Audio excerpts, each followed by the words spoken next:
उम्मीद है दोस्तों आप सब लोग ठीक होंगे और स्टॉक मार्केट से अच्छा खासा पैसा कमा रहे होंगे। आज बात करेंगे BIBCL के स्टॉक के बारे में। कल मार्केट में जिस तरह से पैनिक सेलिंग हुई, भले ही वो फ्राइडे की वजह से या फिर कि वो कोविड की वजह से, कोरोना का जो नया वेरिएंट मिला है उसकी वजह से। अब इसका एग्जांपल कि मार्केट किस तरह से क्रैश होता है।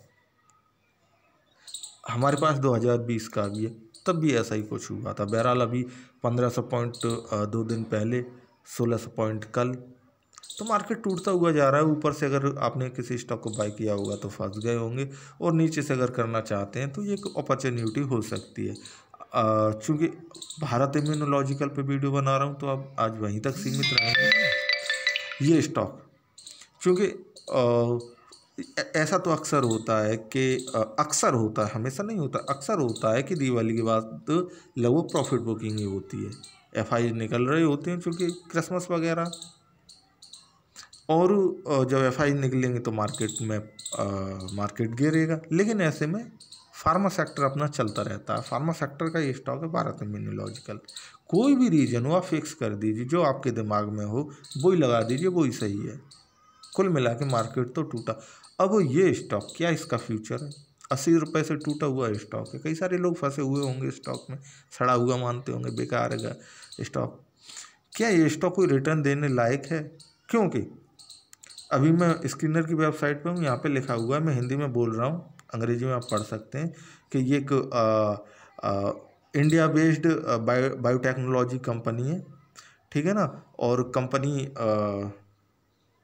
फार्मास्यूटिकल प्रोडक्ट्स बनाती है, जैसे कि पोलियो वैक्सीन बहुत ही महत्वपूर्ण है, zinc tablet, diarrhoea management kit, ये सारी चीज़ें बनाती हैं। तो बहुत अच्छी बात है, बहुत अच्छी बात है। अब आप देख रहे होंगे कि बहुत सारे ऐसे स्टॉक हैं फार्मा के जो चले ही नहीं, टूटे हुए पड़े हैं। लेकिन जैसे कि फार्मा में भी तेजी आई, वो सारी चलने लगी। ये स्टॉक भी चल पाएगा क्या? तो पहले ये कितना गंदा है या अच्छा ये देख लेते हैं। देखिए, इसका मार्केट कैपिटलाइजेशन है 219 करोड़ रुपया। बहुत छोटी कंपनी है, ठीक है। 94 रुपये इसका 52 वीक हाई है। मैंने 80 रुपये पे स्टॉक में प्रॉफिट बुकिंग कर ली थी, और उसके बाद स्टॉक ये टूटता, चढ़ा भी ना, 94 गया था और नीचे भी आ गए। तो जो भी कंडीशन बनी हुई है वो है। अब इसका ROC देखिए -45, ROE देखिए -66, और फेस वैल्यू 10 रुपया की। सो यहाँ से तो लगता है कि स्टॉक इतना ज़्यादा दमदार है नहीं, तो इसमें ऊपर उठने की कोई दम हो। लेकिन सेक्टर वाइज जब स्टॉक में सेक्टर्स में तेज़ी आती है तो स्टॉक कहीं पीछे नहीं रह जाते, हर स्टॉक इसका फ़ायदा उठाता है। अब देखिए रिजल्ट देख लेते हैं, सेल्स देख लेते हैं। ये जून के क्वार्टर की, ये सितंबर के क्वार्टर की है। जून में देखेंगे तो 14.22 करोड़ की सेल्स थी, जो कि बढ़ के 24.70 करोड़ रुपया हो गई। बहुत इंक्रीज हुई है। अब इसके बाद प्रॉफिट देखेंगे, फ़र्क क्या पड़ा। अगर नेट प्रॉफिट बढ़ता है तो बात सही होगी, लेकिन नेट प्रॉफिट तो यहाँ पे घटा है। लास्ट क्वार्टर में 1.93 करोड़ का था, जो कि अब -9.36 करोड़ से नेट प्रॉफिट तो यहाँ पे गड़बड़ है।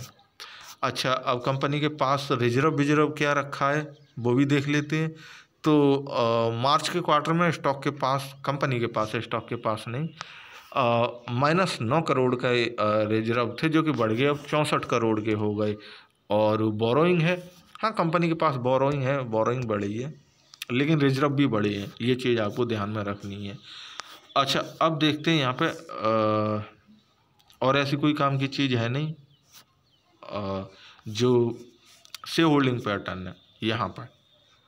ये सारी चीज़ें आप समझने की, आप समझ जाएंगे, स्टॉक में फंसेंगे नहीं। अगर आप ना समझेंगे तो आज नहीं तो कल फंस ही जाएंगे।